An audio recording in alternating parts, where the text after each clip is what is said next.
Hello, everyone. You must be wondering what happened to BB and her sessions. Well, for the most part, I misplaced my phone. So, yes, that's one of the reasons why.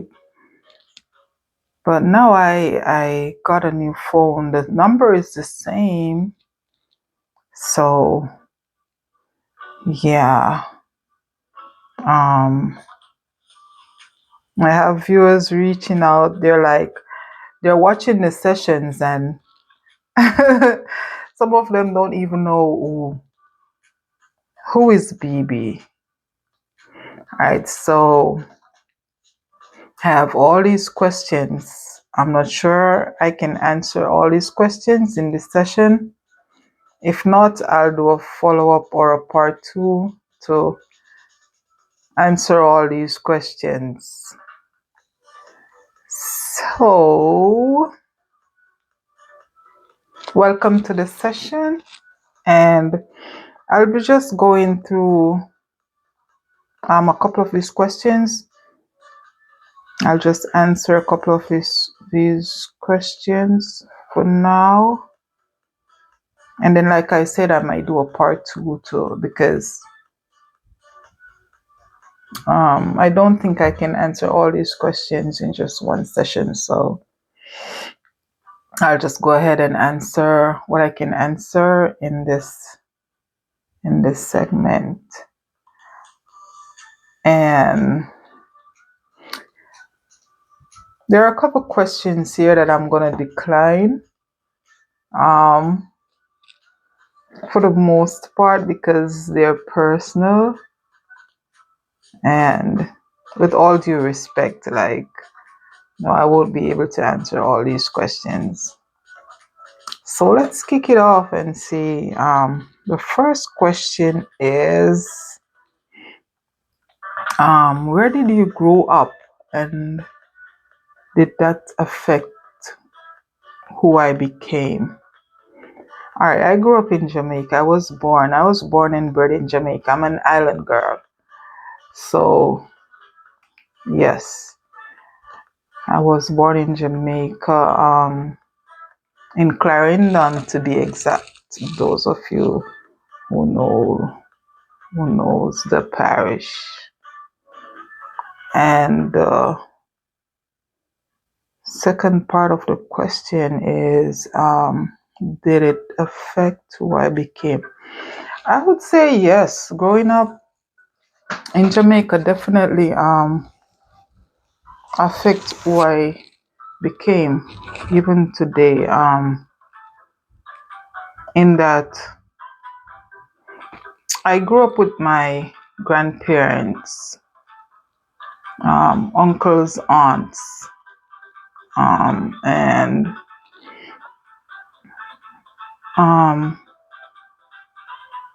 how it affects me. I mean, I still hold strong to having respect for everyone, big and small, no matter who you are. Trying to stay true to morals, values, principles, even today. And I mean, overall, having love and caring for people who don't even, sometimes they don't deserve it, but you do it out of respect and how you were grown, because like grandma, grandpa, uncles, aunts, like even back in the days as a child, you couldn't go past an elder, like most people know, you don't pass. Even in the mornings, you have to say good morning, you have to say good evening. So yes, I still hold to those morals and all that. And yes, it does affect why I'm now. All right, the second question, I'm just picking them randomly. What is your morning routine? Okay. My morning routine. Mm, Wake up, give thanks.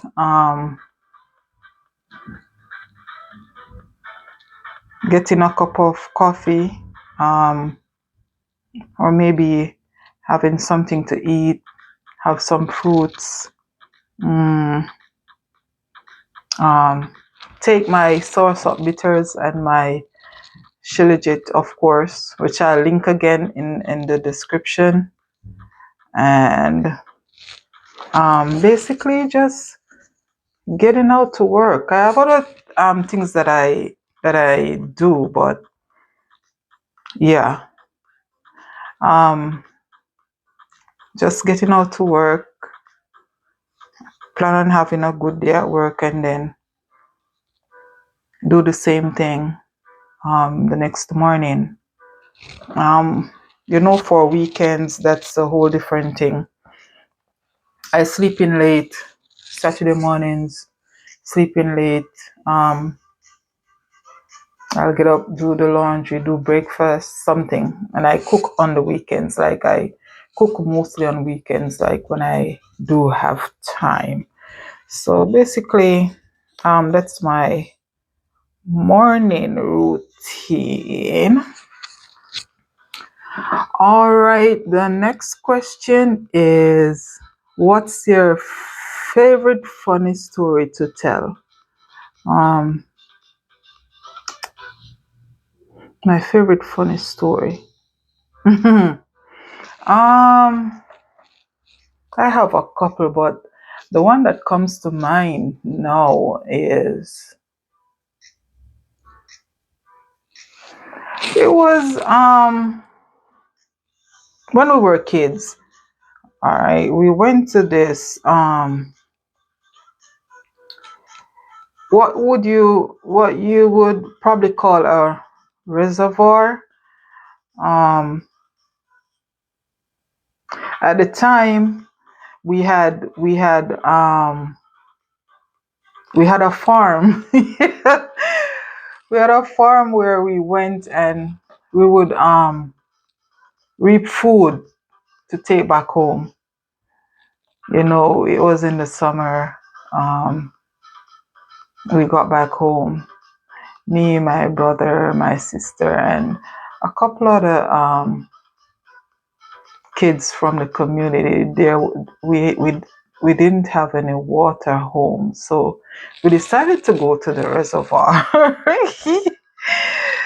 We're there, in the water, having a good time. Um, my mom and dad. My dad had a bike.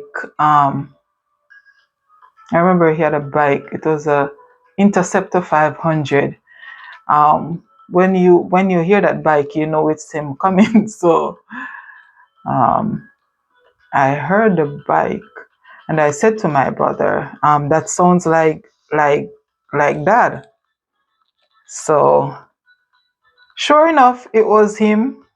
Our mom was on the bike, and long story short, she was mad that we went to that water place because of something that had happened. Something tragic happened there.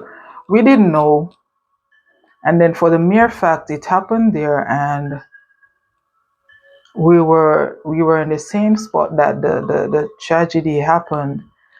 I guess that made mom really mad at us for going to the spot.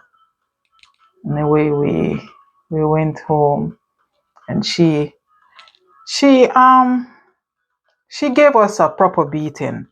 So when it was my turn,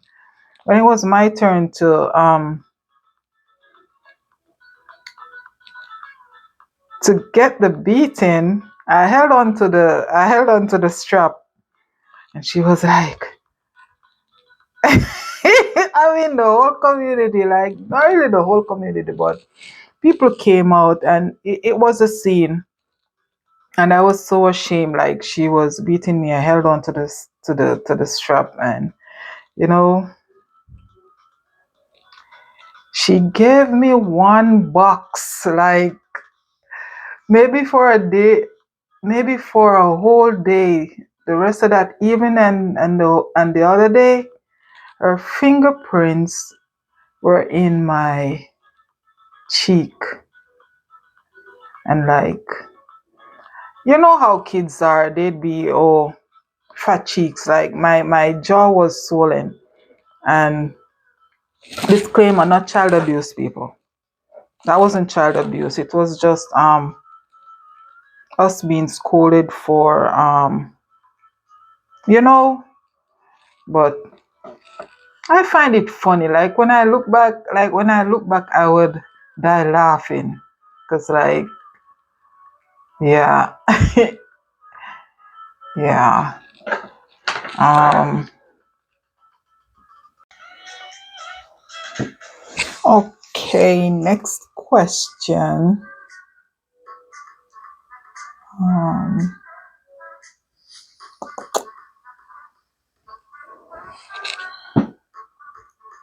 Did you have siblings, and if so, how did they affect your life?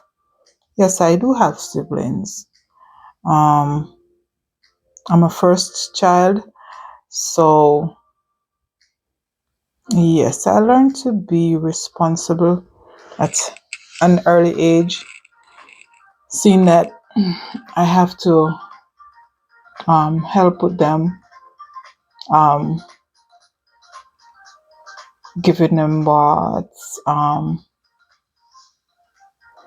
all the things a big sister would do, like helping around the house, helping with with my siblings, um, combing their hair, grooming them. So um, all that affected my life. It made me from an early age to be a more responsible individual, and yeah, responsibility. I would say that that's how it affected me. Um, um, what was the most significant turning point in your life? What was the most significant turning point in my life? I would have to say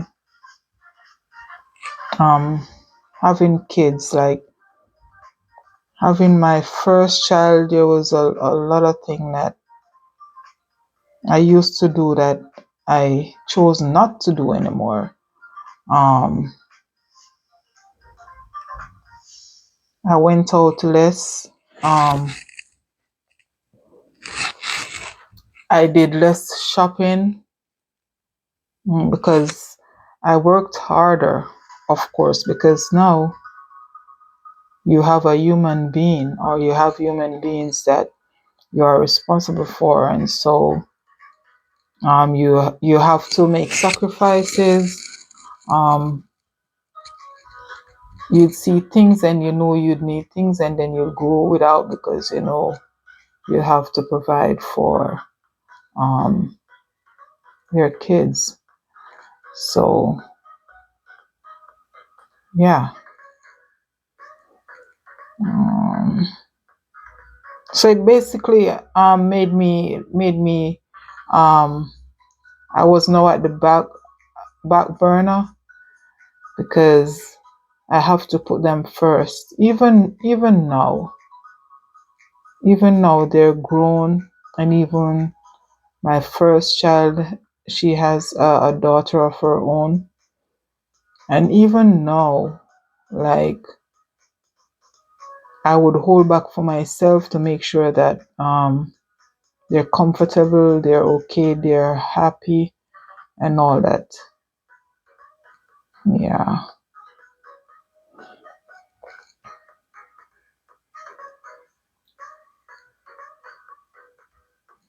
Mm. What's the most important lesson you've learned in life? Most important lesson I've learned in life, not to trust people. Yeah, because people fail you, man. People fail, and just yeah, that wasn't or still is an important lesson for me. Just put your trust in God and know that, like, no matter what, He never fails and He will never fail you. He's got you. Um,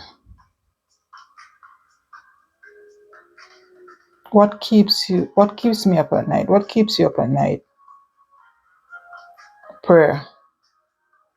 Yeah. And I can't even say much for praying, because sometimes I'll be praying and I fall asleep in the middle of prayer, but yeah.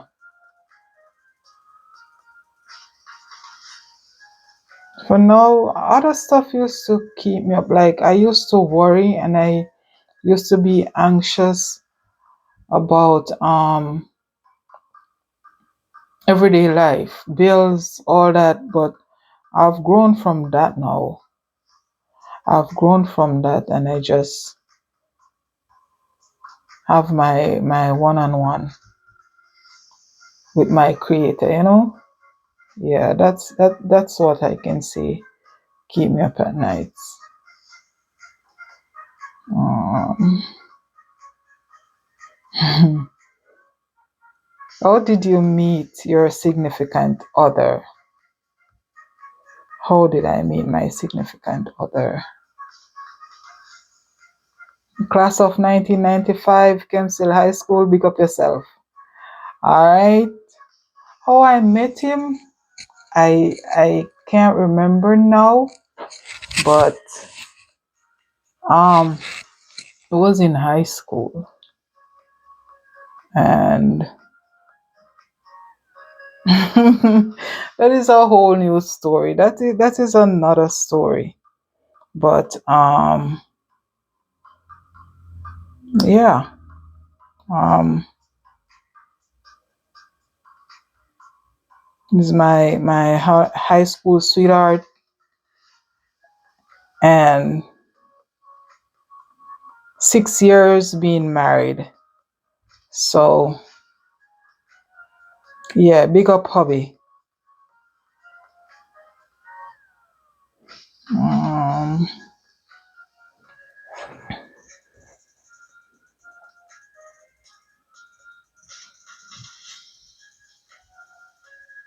top 3 books that I would recommend. All right, top 3. I have a number, but my top 3 would be um Roberts Green. Um, is it Robert Green? Yeah, Robert Green, The 48 Laws of Power. Um, Napoleon Hill. Think and Grow Rich, and The Magic of Thinking Big. That's David Schwartz. Yeah, so those would be my top 3 recommendation for books. Um,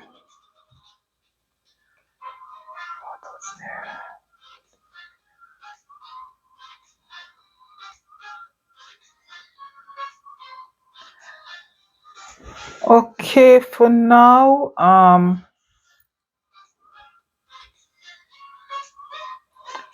I'm gonna wrap it up here,